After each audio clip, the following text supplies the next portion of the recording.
So we'll put some around here because it's definitely going to be in shadow. That's definitely going to be darker. Just think of where, you know, it's going to be darker. Little in there is going to be darker. Under here. Not worried about there where I've caught the what would that be? Colour. Yeah.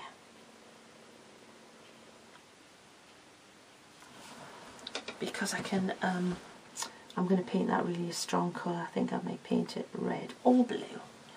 Wait and see.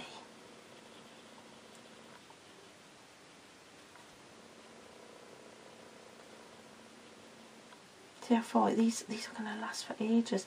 It's such a good thing if you just apply the same principles as you apply. You know, when you do your pens, just think of the shadowy bits and where you would colour darker. You can do it with your paints if you know how to. Really, it's controlling the paint that is the problem, I think, for a lot of people. But if you have hardly any on your brush and a decent paintbrush, it makes it just so much easier. I mean, I could not do this with a dodgy paintbrush. You have to start off with a point to the brush, or you're going to end up, you know, with something that's going to look rubbish, and you'll be frustrated. Right, I think I'm going to leave that dog just like that, you know, because I think he's fine. I mean, I really like this lighter here, his little bum is. I want that so that it's some highlight on there. So I'll just move that, push that paint a little bit further around. So that's lightened that. But I'm going to leave that there. The little kid's got quite a dark shadow there, but it's still okay. We're still going to be fine with it. That was because when we painted the hair, the face was still wet. So if that's what happened, that's what you get, and that's why you need to let the one area dry if you don't want it to blend and run in together. Now the next thing I'm going to do is I'll do a shadow underneath, and I'm going to come back to the palette. Now I'm going to use the same colours as I used in the picture. So the dog colour, I like to use the same colour like this, and then add more of the bluey purpley tone. Okay, so see how we've got like a really muted. It looks if you dilute that out and dilute that out, it'll look like a purpley grey. See, now we've got a warm kind of tone there. That's what I'm going to use. So let's start going around the little feet here of the dog. And what I'm going to do is just go a bit further up and do a line across, because then I can make it look like as if there's a kind of a wall there as well. So let's go right up to that. I know I've got the little kids' pyjamas and things to colour, but I'm not worried at the minute. That's still in shot. That's good, I got the thumbs up. Right, so we've got that so far. Now I can go darker, but I'm not going to go darker yet. I'm just going to blend what I have here out and see what it looks like. Okay, so I've got a static line there that I didn't really want. The purple's moving, but the brown's kind of stuck. So it means I'm going to have to go along again with some wet paint and just soften that, because I don't really want that rigid line there. So let's just go and put a little bit more colour there. But it's really pretty, because what you get when you blend the colour out, you actually get the colours that you've got in your picture come out. And it's nice to see, just instead of just a flat colour, it looks more interesting when you see the purpley bits and the browny bits and the mica that's in them both move. Right. This is a much bigger shadow than the other ones I've done, but that's okay. Everything when you do is going to be slightly different. That's what you get with painting.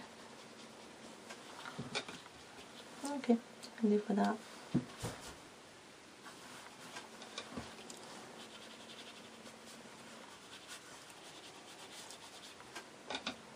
So I've got that.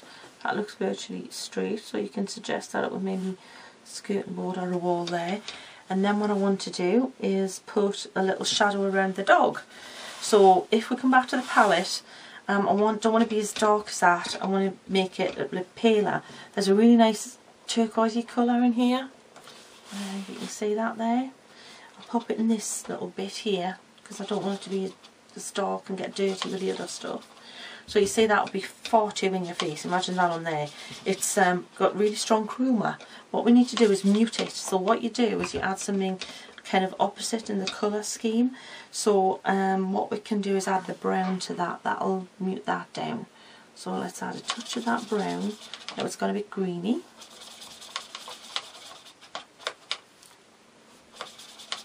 So now we'll add a touch of the red.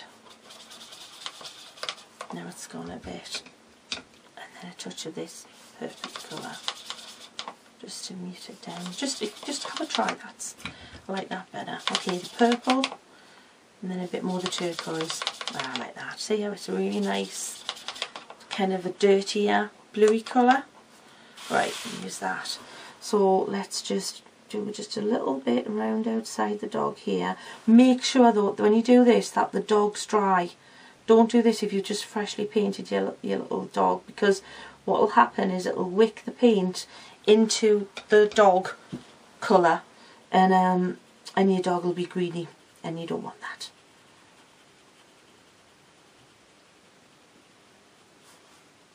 See the way I haven't gone too far ahead because I don't want a hard line. I need to get in there and soften that before it sets, and then just drag it out again with a little bit of water. So let's continue along there. So in there, do it darker, and around there. Oh, caught his ear. If you do, just be quick, get a clean brush, kitchen paper, and just lift it off. Your brush will wick the paint away, so just do that and you'll be fine. Right. That's good. I did that deliberately for you. I'm like that. Very giving. Right, a little bit more now. Blending it out.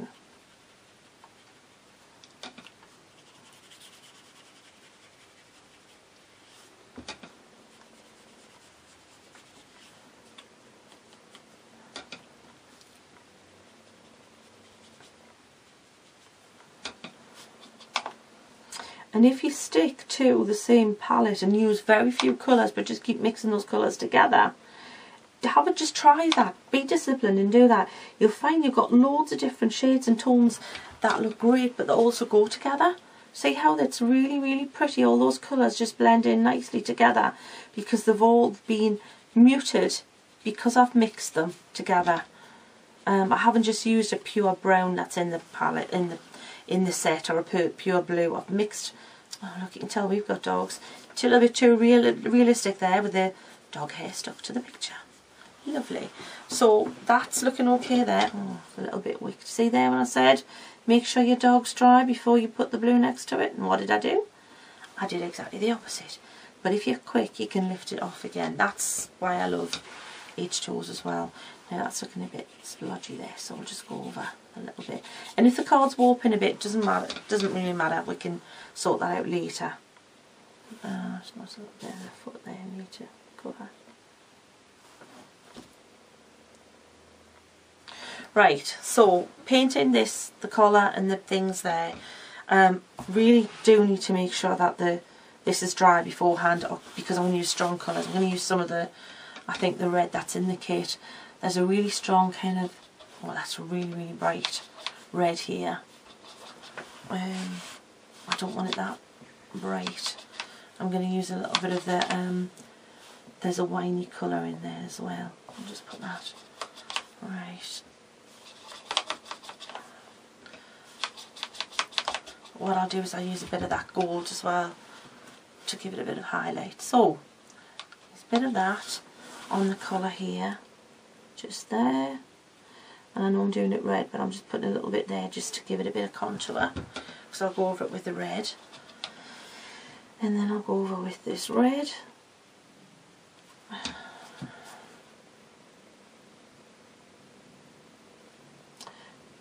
It's really important that I would get your heat tool out at this point and dry that dog, because you'll not be able to paint right up to the edges if you don't carefully. It'll look rubbish. So I'm just adding a little bit of the darker red, a little bit of that dark brown at the sides to give it a bit of shape.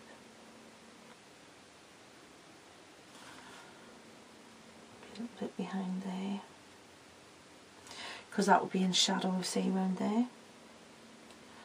It's not going to be as bright.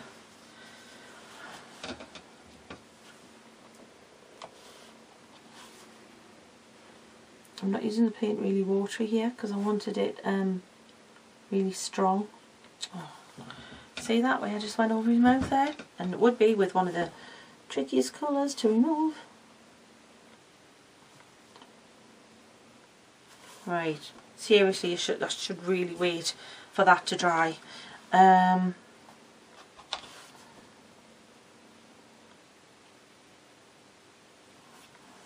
So a little bit of the bright colour there, but then I want to tone it down with a little bit of use a bit of the brown. Just makes it look a bit more realistic. And then I'm just going to paint the little stripes on the kid. I need to put a little bit more of the dog colour there, which I've mixed into a brownie colour, which is great. On his lips, just a tiny little touch. You know what, best leave that until that red dries.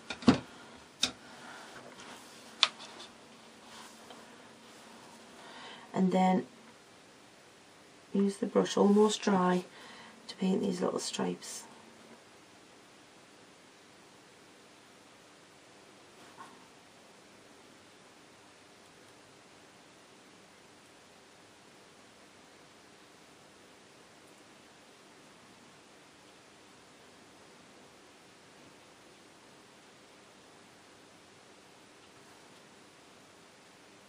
Right, now that was a bit quick.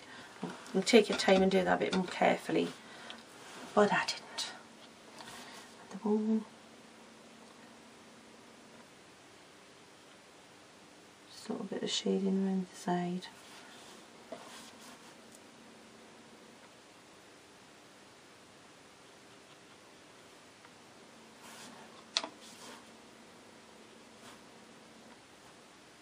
Just doing a tiny little bit more there, just because I know that's going to be really dark in there.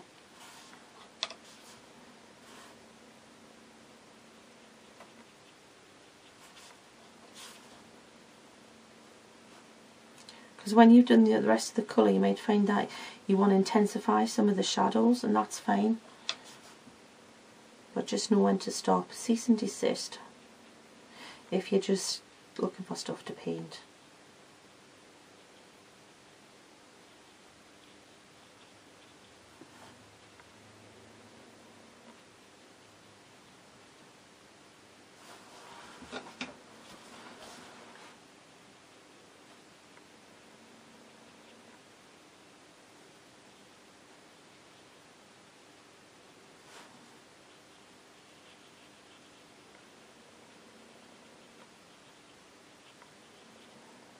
Alright, I'm going to leave that there, but that's just a quick way to show you how I've painted that little dog. And what you'll find is when you've when it dries, you'll see the shine coming through more.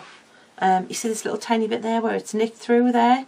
That's because the background was wet. Like I say, dry one area before you paint next to it if you don't want it to bleed into it. But sometimes you want it to bleed, and that's good, like when you're doing washes and things. And right, so if we look at the card, you see I took a little bit more time there, and the dog's a slightly warmer tone, but same kind of thing. Alright, now the background, all I've done is I've taken some plain brown card, okay, and I've sponged it using a bit of old kitchen sponge with my the pearl red that's in that kit. Make it really watery in one of your palette little dishes, and then just sponge it on, and that same card will look like this when it's done. You see the light reflecting. And thank you, that's about it. So yeah, so check online sheena.tv for any more videos, links, blogs, links to me, Facebook, Twitter, anything like that, for more stuff. Thank you.